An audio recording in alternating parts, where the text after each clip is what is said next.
তোমরা কি একঘেয়ে সয়াবিনের তরকারি খেয়ে বোর হয়ে যাচ্ছ? তাহলে এই রান্নাটা একবার ট্রাই করে দেখতে পারো।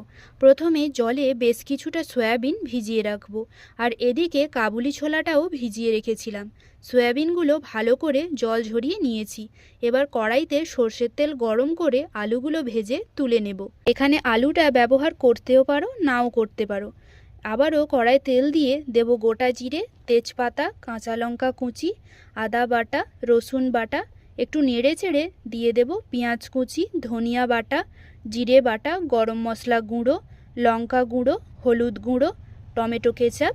এখানে তোমরা টমেটো কুচি দিতে পারো। এবার মশলাগুলো ভালো মতো কষিয়ে নিয়ে দিয়ে দেব সয়াবিন, কাবুলি ছোলা আর আলুটা।